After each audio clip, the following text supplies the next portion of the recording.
اس مہینے کے اندر غم منانا کیسا ہے؟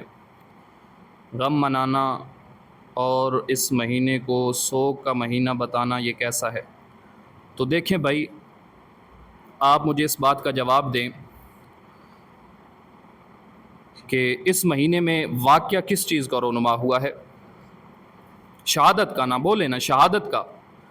تو شہادت، اس کے بارے میں دو ہی چیزیں ہیں، یا تو شہادت مصیبت ہے یا نعمت ہے۔ اگر شہادت مصیبت ہے تو مصیبت کون مانگتا ہے؟ مصیبت کے بارے میں سوال کون کرتا ہے کہ اللہ مجھے مصیبت عطا کر؟ جبکہ ہم شہادت کے بارے میں دیکھ رہے ہیں کہ اللہ کے رسول صلی اللہ علیہ وسلم خود مانگ رہے ہیں، اے اللہ مجھے شہادت عطا فرما، شہادت کی موت دے۔ صحابہ کرام کو دیکھیں تو مانگ رہے ہیں، حضرت عمر کو دیکھ لیں کہ مانگ رہے ہیں یا اللہ مجھے شہادت دے۔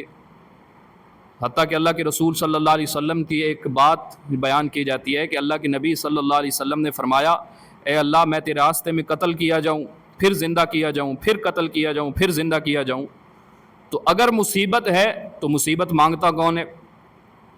اور شہداء کے بارے میں یہ بھی ہے کہ جب اللہ رب العزت کے ہاں وہ ان کی روحیں وہ قندیلوں کے ساتھ لٹکیں گی، تو قندیلوں کے ساتھ لٹکنے کے بعد اللہ پوچھے گا، ہاں بھائی میرے شہیدوں اور کیا چاہیے؟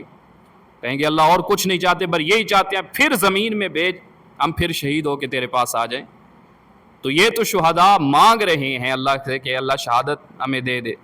تو اگر شہادت مصیبت ہے تو مانگتا کوئی نہیں، اور اگر نعمت ہے تو نعمت کے اوپر غم کون کرتا ہے؟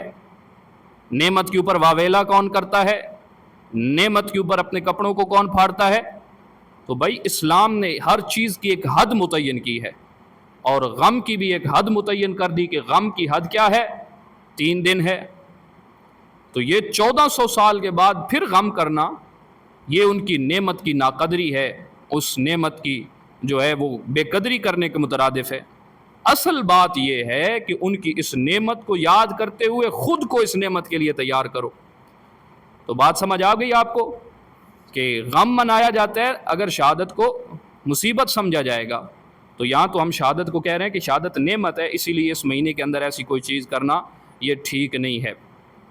اگلا